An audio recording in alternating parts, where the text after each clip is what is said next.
তুমি কি কাজ করো? এই কিছুদিন আগেই দুবাই থেকে ফিরে এসেছি। ভাবছি এখানে কোনো বিজনেস শুরু করব। এ ওর বড়দার সাথে দুবাইতে জব করত, কাজকর্ম শিখে নিয়েছে, তো আমরা ভাবলাম যে এখানেই করে বিজনেস করুক না। এখন দেখো, তুমি বেশি ভেবো না, আমার দেওর তো লাখে একটা, তোমাকে খুব খুশি রাখবে। হ্যাঁ, আমারও এরকম বর চাই যে আমাকে খুশিতে রাখবে, আমায় ভালোবাসবে, আমায় সম্মান দেবে। তো ডাইরেক্টলি তুমি এটা বলতে চাইছো যে তোমার অজয়কে পছন্দ হয়েছে? এবার দেওয়ার মশাই, তুমিও সামনাসামনি জবাব দিয়েই দাও। বৌদি, এখন তোমার পছন্দ হয়ে গেলে আমার হ্যাঁ নাতে কি আসে যায়? তোমার পছন্দই আমার পছন্দ।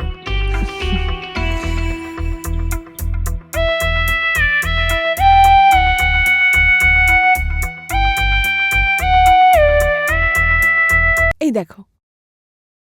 ওকে বিয়ে করব আমি? আরে কিরকম কথা বলছো তুমি বৌদি? আচ্ছা, তাহলে এটা দেখো। না বৌদি।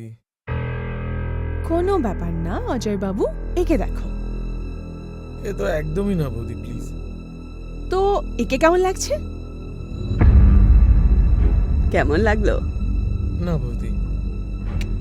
তো এ কেমন লাগছে? এ তো একদমই না বৌদি, প্লিজ। ওহো, কি হয়ে গেছে দেওয়ার মশাই, সব মেয়েকে রিজেক্ট করে দিলে। এরকম ভাবে তো সব মেয়েকেই রিজেক্ট করে দিচ্ছ। আরে কেউ তো পছন্দ হবে। কিরকম মেয়ে চাই তোমার? একদম তোমার মতন। সে তো আমি একটু দেরিতে জন্ম নিয়েছি, নয়তো তুমি দাদার না, আমার বউ হতে। পাগল, যা ইচ্ছে তাই বলে। দেওর বৌদিতে এইটুকুই আর কি তো চলেই। বৌদি, এক মিনিট। এটাই সেই মেয়েটা মা, একদম বৌদির মতন। আচ্ছা, তো তোমার এই মেয়েটা পছন্দ হচ্ছে? মেয়েটা তো খুবই সুন্দর, আমারও পছন্দ। বৌমা, একটা কাজ করো না, তুমি এর সাথেই কথা বলো। ঠিক আছে, তাহলে আমি এর সাথে কথা বলে এর পরের প্ল্যানিং শুরু করে দিচ্ছি। একদম। কি ঠিক আছে তো? বৌদি, তোমার পছন্দ হলে কথা বলে নাও। আচ্ছা, কিছু জল খাবার পাবো নাকি কথা শুনে শুনেই পেট ভরবো? ওহ, আমি তো ভুলেই গেছি, আমি এক্ষুনি নিয়ে আসছি। হ্যাঁ হ্যাঁ।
তুমি এখানে কি করছো?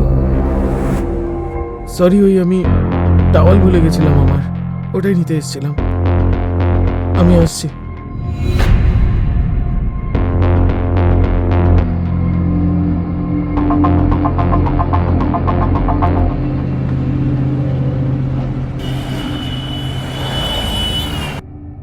তাহলে বলো নেহা, আমার দেওরকে তোমার পছন্দ হলো?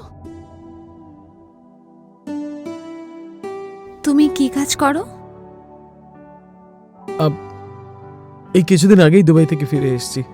ভাবছি এখানে কোনো বিজনেস শুরু করব। এ ওর বড়দার সাথে দুবাইতে জব করত, কাজকর্ম শিখে নিয়েছে, তো আমরা ভাবলাম যে এখানেই করে বিজনেস করুক না। এখন দেখো, তুমি বেশি ভেবো না, আমার দেওর তো লাখে একটা, তোমাকে খুব খুশি রাখবে। হ্যাঁ, আমারও এরকম বর চাই যে আমাকে খুশিতে রাখবে, আমায় ভালোবাসবে, আমায় সম্মান দেবে। তো ডাইরেক্টলি তুমি এটা বলতে চাইছো যে তোমার অজয়কে পছন্দ হয়েছে। এবার দেওয়ার মশাই, তুমিও সামনাসামনি জবাব দিয়েই দাও। বৌদি, এখন তোমার পছন্দ হয়ে গেলে আমার হ্যাঁ নাতে কি আসে যায়? তোমার পছন্দই আমার পছন্দ।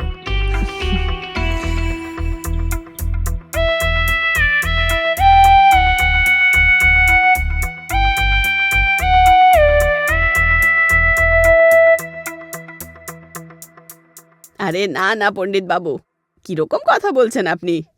আমরা এত তাড়াতাড়ি অজয় আর নেহার বিয়ে করাতে পারবো না। আরে মেয়ে পক্ষকে বোঝান না। আরে এইভাবে কেন মানবেন না? কথা বলুন না আপনি ওদের সাথে। যতদিন অবিনাশ দুবাই থেকে ছুটি না পায়, আমরা বিয়ে করাতে পারবো না।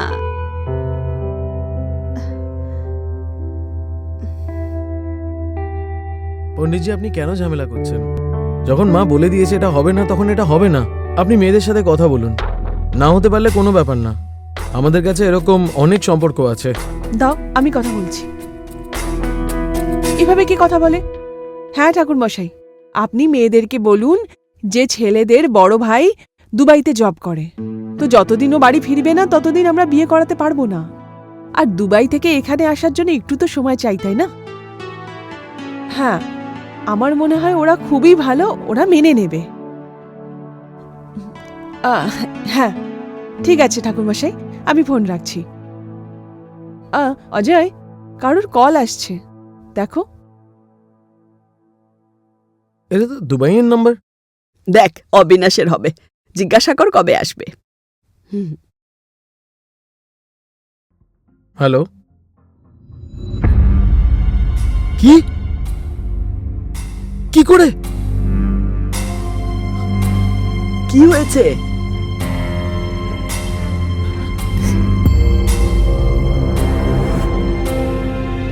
কি হয়েছে বল না কিছু একটা। দাদার অফিস থেকে কল এসেছিল, হ্যাঁ। ওনার সাইটে আগুন লেগে গেছে। কি?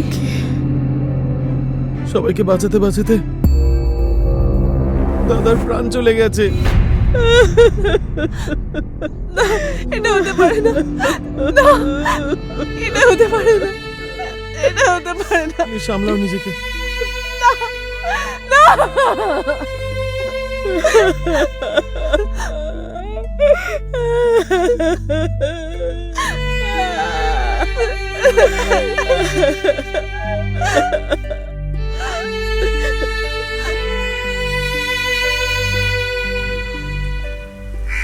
জানি না অজয়, আমি তো বুঝতেই পারছি না যে আমি বৌদির সাথে কথা কি করে বলবো। আর আমার তো বিশ্বাসই হচ্ছে না এরম কিছু হয়েছে। এই জন্য আমি তাড়াতাড়ি দেখাও করতে আসিনি। নেহা, তুমি জানো তো যে দাদার যাওয়ার পরে 1 বছর আমরা বিয়ে করতে পারবো না। যদি তুমি 1 বছর অপেক্ষা করতে পারো তো ঠিক আছে, না হলে অন্য কোনো সম্পর্ক দেখে নাও। যে কেউ অপেক্ষা করুক বা না করুক, আমি তোমার অপেক্ষা নিশ্চয়ই করব।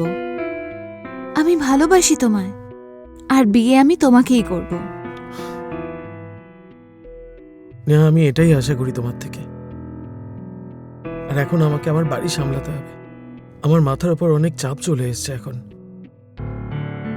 আর বৌদিকেও আমি এতটা হতাশ দেখতে চাই না। আমি জানি বৌদির কি অবস্থা হচ্ছে, সেটা আমি ভাবতেও পারছি না। ওনার জীবনটাই শেষ হয়ে গেল। না নেহা, যতদিন আমি বেঁচে আছি বৌদির জীবনটা এইভাবে নষ্ট হতে দেব না। আর ওনার বয়সটাই বা কি। আর আমি এটা নিজেকে প্রমিস করছি, বৌদির জীবনে আমি কখনো দাদার খামতি অনুভব করতে দেব না।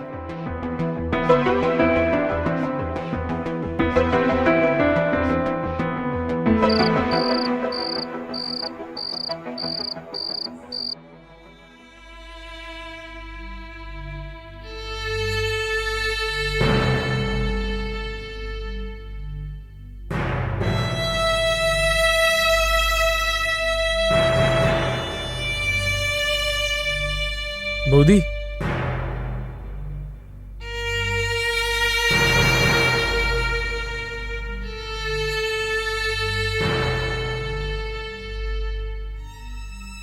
অজয়, এটা দাদার কাপড় না?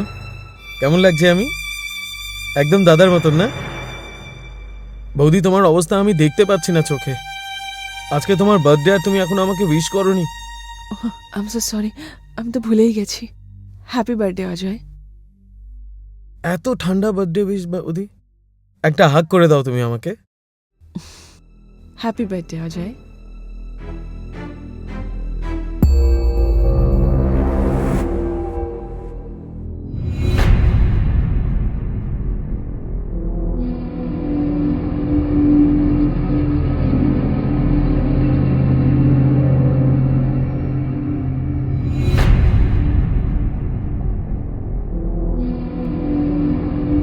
এসো না বৌদি, সেলিব্রেট করি আমরা। মাকে তো আসতে দাও। বৌদি, মা তো মামার ওখানে গেছে না? আমরা দুজনেই সেলিব্রেট করব। এসো। অজয়, আমার এইসব সেলিব্রেশন করার কোনো মুড নেই।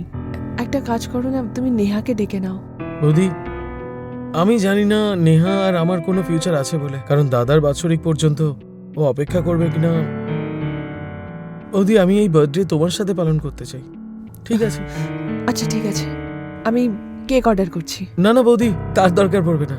আমি সব অ্যারেঞ্জ করে রেখেছি। কেকও আছে আর তোমার সব থেকে ফেভারিট ড্রিঙ্কও, একদম আগের বারের মতন। অজয়, আগে তোমার দাদা ছিলেন তো ঠিক তো কি? ছিল। আমি কি দাদার মতন নই?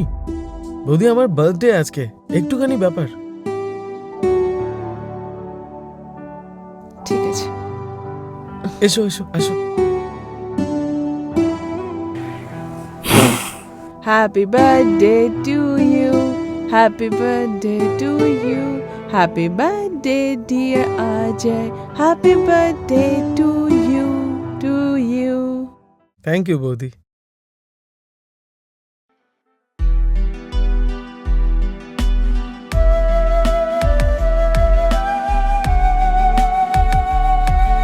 আমি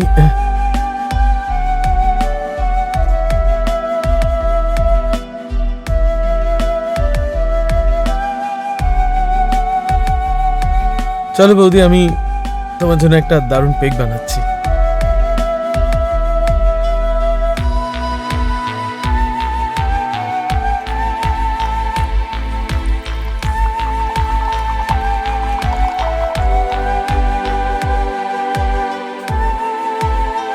বৌদি, এটা তোমার জন্য। চিয়ার্স।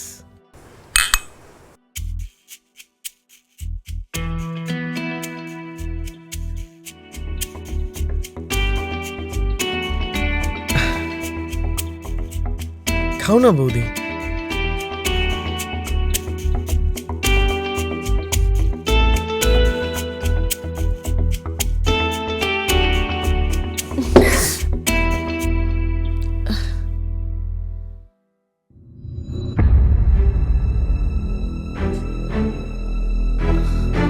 অজয়, আমার মাথা ঘুরছে।